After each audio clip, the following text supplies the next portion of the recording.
Olá, turma, tudo bem? Bora lá para a nossa leitura de hoje, mais um dia, né? Com o Senhor. Vamos orar? Entregar esse momento para o Senhor e a gente vai continuar de onde nós paramos ontem. Estamos dentro do livro de Ezequiel, né? Do profeta Ezequiel. E nós vamos continuar a partir de onde nós paramos ontem, que foi o capítulo 9. Jesus, muito obrigada por mais esse dia, muito obrigado por essa semana que já está caminhando, Senhor. Quarta-feira nós nos alegramos, Senhor, porque está terminando o mês de agosto e o Senhor tem estado conosco todos esses dias. Nós temos caminhado na palavra já há 8 meses, Senhor. E como é bom, Senhor, saber que mais um ano nós perseveramos, mais um ano a gente está caminhando aqui com o Senhor, mais um ano a gente tem decidido estar aos teus pés, aprendendo na tua palavra, aprendendo com o Espírito Santo, decidindo, Senhor, por essa mudança que parte do nosso interior. Muito obrigada, Jesus. Eu te louvo, Senhor, e te agradeço por tudo que o Senhor tem feito até aqui, Pai. Por tudo que o Senhor tem feito na minha vida e na vida das pessoas que estão conosco nessa leitura, por aqueles que têm acompanhado, por aqueles que têm decidido também, Senhor, se dispor a estar diante da palavra, aprendendo com o Senhor, Pai. Muito obrigada, Deus. Nós te louvamos em nome de Jesus. Amém?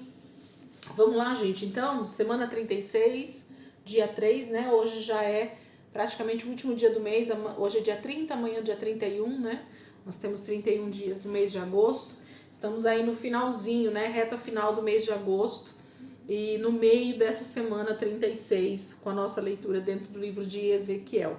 Nós vamos durante toda essa semana no livro de Ezequiel e semana que vem, né? Temos 2 semanas aí praticamente mergulhados nesse livro desse profeta chamado Ezequiel. Vamos lá? Capítulo 9, 10, 11 e 12 nós vamos ler hoje, tá? Então, capítulo 9, versículo 1 diz assim: Então eu o ouvi clamar em alta voz: Venham, aproximem-se, os homens convocados para destruir esta cidade. Venham, armados e prontos para o combate. Em resposta ao seu chamado, surgiram 6 homens vindos pelo portão superior do lado norte. Cada um deles estava armado com um machado de guerra, e no meio dos 6 guerreiros havia um homem vestido de linho. Na sua cintura levava material para escrever. Eles entraram no templo e ficaram ao lado do altar de bronze. Nisso, a glória do Deus de Israel abandonou o lugar onde havia ficado até então, acima dos querubins no lugar santo, e se moveu para a entrada do templo. Então o Senhor chamou o homem vestido de linho, que levava o material de escrever, e disse a ele: Dê uma volta pelas ruas de Jerusalém e faça um sinal na testa de todas as pessoas que choram e gemem de tristeza por causa de todos esses horríveis pecados que o povo anda cometendo. Ouvi também quando ele ordenou aos outros 6, vão atrás dele e matem sem dó nem piedade todas as pessoas cuja testa não esteja marcada. Matem a todos, velhos, rapazes, moças, mulheres e crianças. Acabem com eles, mas não toquem nas pessoas que tiverem a marca na testa. Comecem o seu trabalho aqui mesmo com as autoridades que estão na frente do meu templo. Então o Senhor ordenou: deixem o templo imundo de sangue, encham de mortos o pátio. Agora saiam pelas ruas de Jerusalém. Os guerreiros saíram e mataram muita gente na cidade. Quando eles terminaram de cumprir as ordens, fiquei sozinho no templo. Então eu me ajoelhei, abaixei o rosto até o chão e chorando perguntei: Ah, Senhor, ah, soberano Senhor, será que o Senhor vai destruir todo o povo de Israel, lançando sua ira contra Jerusalém? E ele me respondeu: Os pecados e desobediências de Israel e Judá são grandes demais. A terra está cheia de derramamento de sangue de gente inocente. A injustiça é que manda em Jerusalém. Eles dizem para si mesmos: o Senhor abandonou o seu povo. Ele não vê o que fazemos. Por isso eu não terei misericórdia deles, não terei pena. Devolverei todo o mal que fizeram, castigarei Israel por todos os seus pecados, um a um. Então o homem que carregava o estojo de escrivão apresentou-se ao Senhor e disse: Já cumpri as suas ordens. Então aqui termina o capítulo 9, né? Eu pensei que ainda tinha alguns versículos. Esse texto começa dizendo sobre uma nova visão, um novo arrebatamento que Ezequiel tem, e ele agora vai para frente do templo e ele vê 6 homens, né? E mais um que é vestido de linho, né? Então a gente tem aí 7 personagens totalmente espirituais, provavelmente. Um deles é o próprio Senhor, esse vestido de linho, e os outros são anjos que o Senhor está enviando. Deixa eu só confirmar se são 6. E no meio de 6 guerreiros havia um homem, isso mesmo. Eu pensei que era 5 e com o Senhor 6. Não, são 6 anjos e mais o Senhor. E eles estão ali para executar a ira de Deus mesmo, né? Então, o homem vestido de linho, que a gente acredita que seja uma teofania do próprio Cristo, está ali para marcar aqueles que realmente se arrependeram, né? Aqueles que realmente choram e gemem por Jerusalém, por Israel, né? Por eles mesmos. Mas aqueles que não tiverem a marca que esse homem de linho colocar, eles serão mortos porque eles estão debaixo dessa desobediência. Deus cumprindo o seu juízo sobre a terra através dessa palavra, né? Através dessa profecia dada a Ezequiel. Capítulo 10. Olhei para cima e vi, sobre a superfície brilhante, acima das 4 criaturas, que eram querubins, um trono que parecia de safira. E o Senhor falou ao homem vestido de linho: passe por entre as rodas que giram, até ficar sob os querubins. Apanhe um punhado de brasas ardente e espalhe por toda a cidade de Jerusalém. Ele fez o que o Senhor havia mandado, e eu fiquei olhando. Os querubins estavam na parte sul do templo quando o homem vestido de linho entrou. A nuvem da glória do Senhor encheu o pátio interno. Então a glória do Senhor saiu de sobre os querubins e se colocou na entrada do templo. O templo ficou cheio da nuvem da glória, enquanto o pátio brilhava com a maravilhosa luz da glória do Senhor. O barulho das asas dos querubins parecia a voz do Deus Todo-Poderoso. Eu podia ouvir tudo muito bem no pátio externo.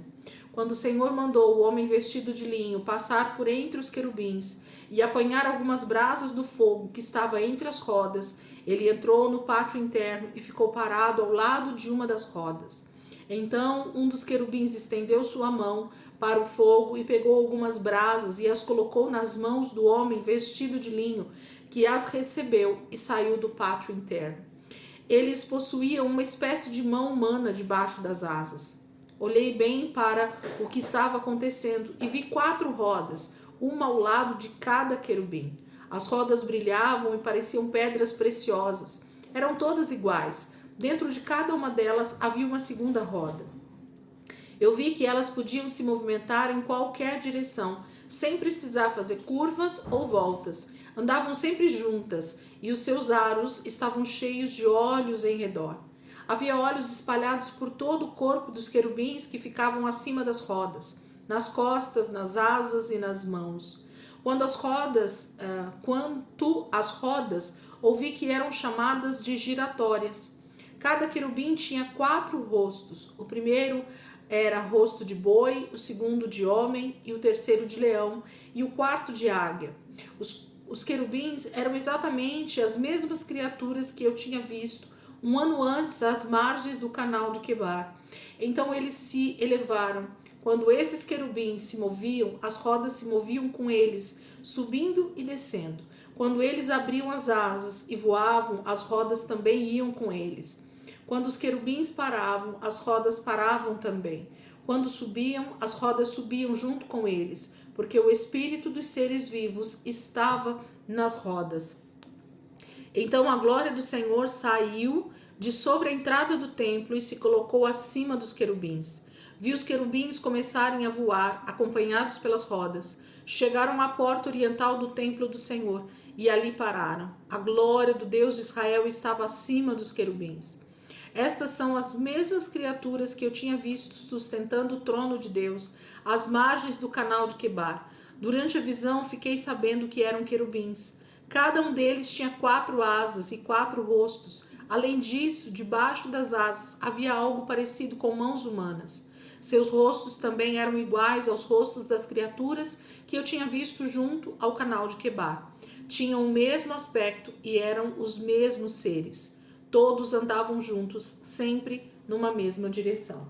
Então o capítulo 10 ele tem novamente a visão, do trono de Deus, a visão dos 4 seres viventes, a visão desses anjos, de como eles eram, de que eles tinham olhos por todos os lados, de que eles tinham 4 rostos.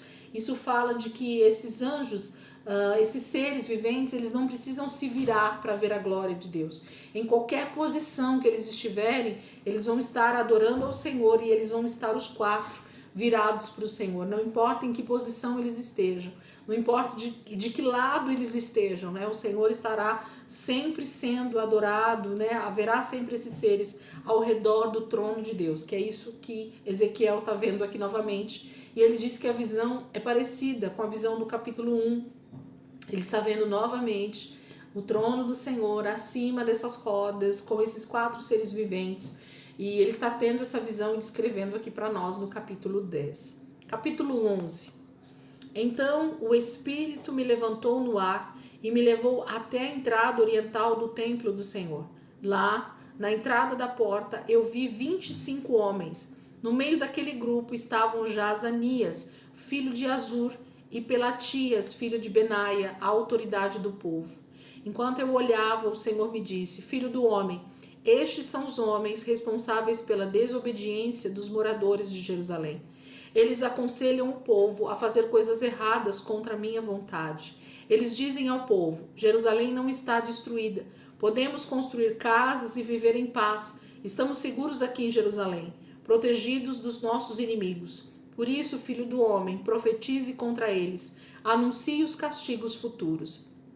Então o Espírito do Senhor veio sobre mim e disse: Assim diz o Senhor, vocês afirmam que estão seguros dentro de Jerusalém. Eu sei muito bem o que vocês estão pensando. Vocês cometeram crimes nesta cidade, encheram Jerusalém de sangue e de cadáveres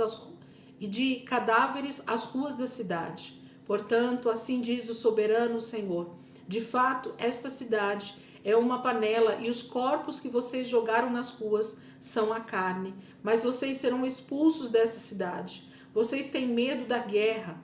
Eu vou trazer a guerra até Jerusalém. Palavra do soberano Senhor. Eu arrancarei todos vocês de sua cidade e os entregarei nas mãos do inimigo, um povo que vocês não conhecem. Eles darão a vocês o justo castigo. Vocês serão perseguidos e mortos por toda a terra de Israel. Então saberão que eu sou o Senhor. Essa cidade não será uma panela para vocês, nem vocês serão carne dentro dela. Vocês serão castigados em toda a terra de Israel. Então saberão que eu sou o Senhor. Até hoje, vocês não obedeceram às minhas leis, não fizeram a minha vontade. Pelo contrário, vocês imitaram os maus costumes dos povos vizinhos. Enquanto eu dizia estas palavras ao grupo, Pelatias, filho de Benaia, morreu de repente. Então eu caí ajoelhado com o rosto junto ao chão e perguntei gritando: Ah, soberano Senhor, o Senhor vai destruir os poucos israelitas que sobraram? E o Senhor me respondeu com a seguinte mensagem: Filho do homem, esse resto do povo que ficou em Jerusalém fala dos israelitas levados para a Babilônia, os seus parentes e amigos, dizendo: Foi por causa da sua maldade que o Senhor os mandou embora. Agora ele nos deu esta terra para ser nossa propriedade. Portanto, diga: Assim diz o soberano Senhor: Embora eu os tenha espalhado entre os outros povos do mundo e vocês estejam longe de sua terra natal, não se desesperem. Será por um breve período. Eu estarei junto a vocês. Eu serei o seu templo no pouco tempo em que vocês ficarem longe de Israel.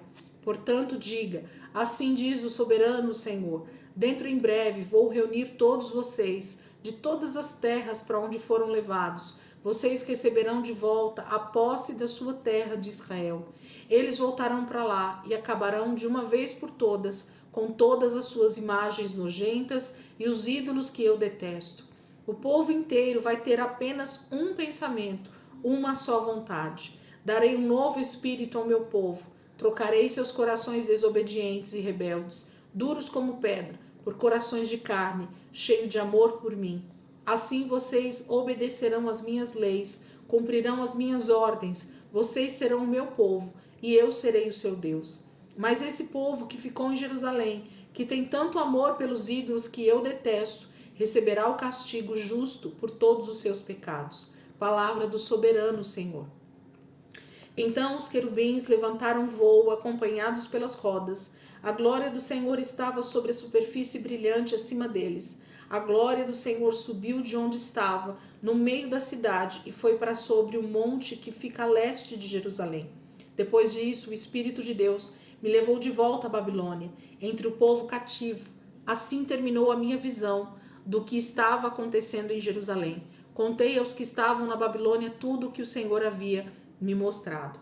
Percebam que Ezequiel é claro aqui no final para nós, do capítulo 11, que ele está tendo uma visão de tudo isso.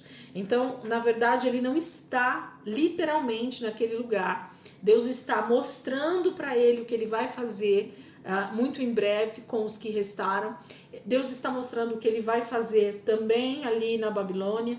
E Deus estava mostrando a glória dele, um mínimo, né, da glória dele para Ezequiel, justamente para que Ezequiel suportasse toda a profecia que o Senhor traria e que Ezequiel conhecesse um pouco de quem era o Senhor, com quem ele estava naquele momento tendo essas revelações, esses diálogos, essas visões, né? O Senhor vai sempre se manifestando e mostrando facetas da sua glória, da sua majestade, para que aquele profeta pudesse ter força suficiente para saber quem era o Senhor e quem estava falando com ele. Assim o Senhor vai se movendo, se manifestando, né, na nossa vida dia após dia. Capítulo 12, que é o nosso último texto de hoje, né?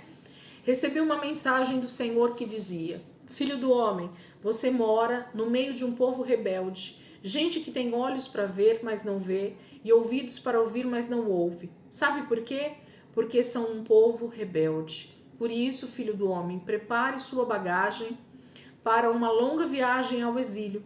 Faça como alguém que é expulso de sua terra. Saia de sua casa de dia e vá para o outro lugar onde os israelitas possam vê-lo. Talvez assim eles compreendam, apesar de serem um povo tão rebelde. Traga sua bagagem para fora da casa durante o dia. Depois, ao pôr do sol, saia para essa longa viagem, como fazem os cativos que vão para um país distante. E que os outros o vejam partir. Enquanto eles o observam, faça um buraco no muro da cidade e saia com a sua bagagem por ele à vista do povo. Enquanto eles observam, apanhe sua bagagem e coloque tudo sobre os ombros. Parta quando já estiver escuro e cubra o seu rosto para não ver o que acontece em volta. Isso servirá para mostrar aos israelitas o que vai acontecer a eles. Fiz exatamente o que o Senhor havia mandado. Levei para fora de casa durante o dia toda a minha bagagem, como alguém que vai embora para nunca mais voltar. Então, ao pôr do sol, cavei com minhas próprias mãos um buraco na parede. Quando já estava escuro, coloquei sobre os ombros toda a minha bagagem e parti. Muita gente estava me observando enquanto eu fazia essas coisas. Na manhã seguinte, recebi nova mensagem do Senhor. Filho do homem, esses rebeldes não lhe perguntaram o significado de tudo isso? Pois vá dizer a eles o seguinte: assim diz o soberano Senhor. Esta mensagem é para o príncipe de Jerusalém e para o povo que vive em Jerusalém. Diga-lhes: o que eu fiz é um sinal do que vai acontecer aos moradores de Jerusalém. Eles farão uma longa viagem para uma terra onde serão escravos.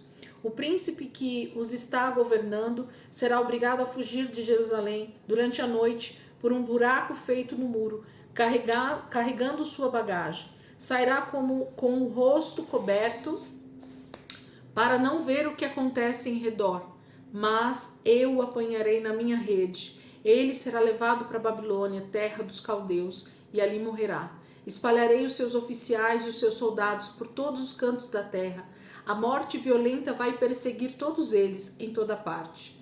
Quando eu os espalhar por todo o mundo, entre todos os povos, então eles saberão que eu sou o Senhor. Deixarei alguns escaparem da morte pela guerra, fome e doença. Eles irão pelo mundo afora, declarando como foram culpados de sua própria destruição, por causa de seus muitos pecados. Assim, eles saberão que eu sou o Senhor. O Senhor me enviou uma nova mensagem que dizia: Filho do homem, quando você comer, trema como se estivesse com muito medo. Quando beber, tome um pouquinho de água de cada vez, como quem sente muita sede e tem pouca água. Além disso, Diga ao povo: assim diz o Senhor, o soberano, a respeito dos moradores de Jerusalém, em Judá. Eles vão dividir seus alimentos e sua água com muita ansiedade e medo. Isso vai acontecer porque os inimigos acabarão com as plantações e com os alimentos da terra. Esse será o castigo pela maldade e violência do povo que vive em Jerusalém. As cidades de Judá serão completamente destruídas. A terra ficará vazia e deserta. Então vocês acreditarão finalmente que eu sou o Senhor. Mais tarde recebi outra mensagem do Senhor. Filho do homem, que provérbio é esse tão comum entre os moradores de Judá? O tempo vai passando e as profecias dão em nada. O tempo vai passando e as profecias dão em nada? Diga, pois, ao povo: assim diz o soberano Senhor: eu acabarei com o uso desse provérbio. Ele não será mais citado em Israel. Esta é a frase verdadeira para o povo de Israel. Está chegando o dia em que as profecias se realizarão. Nesse dia vocês verão como eram mentirosas as promessas de segurança para Jerusalém feita pelos falsos profetas. Nesse dia darei fim aos falsos profetas e adivinhadores mentirosos. Cumprirei todas as ameaças que fiz. Eu sou o Senhor. E as ameaças que fiz a Jerusalém de destruir completamente a cidade vão se cumprir em seus dias, diz o soberano Senhor. Por fim, recebi ainda esta mensagem do Senhor: Filho do homem, o povo de Israel anda dizendo: as visões que Ezequiel tem anunciado ainda vão levar muito tempo para acontecer. Suas profecias demorarão muito para se cumprir. Por isso diga ao meu povo: assim diz o soberano Senhor: as minhas ameaças se cumprirão em breve. Não vai haver mais demora. Tudo já vai acontecer como foi anunciado. Palavra do soberano Senhor. Capítulo 12, Ezequiel está profetizando, mais 4 mensagens que o Senhor diz. O Senhor vai mostrando ao povo o que ele vai fazer através de parábolas, metáforas. Deus sempre fala através de algumas atitudes. Então, na primeira profecia, ele fala para ele pegar bagagem, colocar do lado de fora para que as pessoas vissem, depois para que ele cavasse o buraco na parede, para que ele saísse por ali. Então, o Senhor vai falando de algumas maneiras com Ezequiel, para que Ezequiel execute esses teatros, vamos dizer assim, só para a gente poder entender aqui, esses teatros que o Senhor está falando, para que o povo entenda o que Deus está dizendo que vai fazer. É muito mais fácil quando a gente olha para uma mensagem sendo declarada de forma teatral do que somente com palavras. Então, Deus tem essa maneira de agir nesse momento através do profeta Ezequiel, fazendo com que ele tenha atitudes para que ele demonstre a forma como Deus vai fazer a destruição em Judá, Jerusalém, com o povo, como eles serão levados para longe, por que eles estão sendo levados, o que acontecerá com eles muito em breve. E algum deles está dizendo: não, essas visões que Ezequiel está tendo, isso vai muito longe. Deus falou lá atrás e demorou muito tempo para se cumprir. Então eles acham que também dessa vez o Senhor está falando agora, mas que vai passar muitas gerações até que tudo isso cumpra. E o Senhor então manda, a última mensagem do capítulo 12 é: diga ao meu povo que tudo isso que eu estou falando vai acontecer em breve. Não demora, e realmente o juízo, o castigo sobre esta nação de Judá e Jerusalém vai acontecer muito em breve. Ezequiel é o profeta que está no exílio, é o profeta que está na Babilônia, e ele está profetizando tanto ao povo de Israel que está ali, cativo já na Babilônia, como essas profecias servem para serem enviadas para o povo que restou, em Judá e em Jerusalém e em todo Israel, na verdade, porque todos eles estão espalhados ali na terra já, e eles recebem então as profecias de Ezequiel nesse momento, provavelmente através de mensageiros, através de escritos, através de atitudes que alguém vai e leva a mensagem. Acredito eu que tenha sido dessa maneira que as profecias chegaram. Amém, queridos? Amanhã a gente continua a partir do capítulo 13 e a gente vai até o capítulo 15. E todo o livro de Ezequiel ele vai praticamente dentro dessa mesma linha do Senhor falando nesse momento da história, Eles estão cativos, já estão na Babilônia, Judá e Jerusalém está totalmente destruído, o reino do norte também está E o Senhor está cumprindo cada uma das profecias que ele vem falando através de Isaías. A gente tem já os profetas Miqueias, Isaías, Joel, Jonas, Naum, Sofonias, Jeremias. Toda essa turma já tem profetizado, né? A gente já leu todos esses profetas. Nós estamos chegando já nos últimos profetas, né? Então a gente está em Ezequiel. Depois de Ezequiel a gente vai ter Joel, Daniel, e eu acho que aí já finaliza, né? Porque aí vem Esdras, Ageu, Zacarias, Esther e Neemias. Por último, Malaquias. Então a gente tem aí alguns só, né? Que são já esses profetas que estão no exílio, né? Todos eles estão lá no exílio, lá na Babilônia, vivendo durante esses 70 anos da Babilônia. E a gente vai ver, então, esses outros profetas profetizando dentro desse tempo dos 70 anos, do que o Senhor faria. E os últimos que a gente já vai ver, que é Daniel, Esdras, Ageu, Zacarias, Esther, Neemias e Malaquias, já falam desse pós-exílio, né? Dessa saída já de Israel lá da Babilônia, voltando para a reconstrução e tudo mais. Tem bastante coisa boa para nós nessas próximas semanas aí. E a gente então está aqui junto com Ezequiel profetizando dentro da Babilônia já para esse povo que está ainda vivo, Judá e Jerusalém, e os que estão na Babilônia também estão recebendo a palavra do Senhor. Amém, queridos? Deus abençoe, que você possa aí perseverar comigo nessas profecias, nessas palavras, e nós vamos caminhando em nome de Jesus. Amém? Amanhã é o último dia do mês, dia 31, quinta-feira, e a gente vai caminhando aqui. Deus abençoe.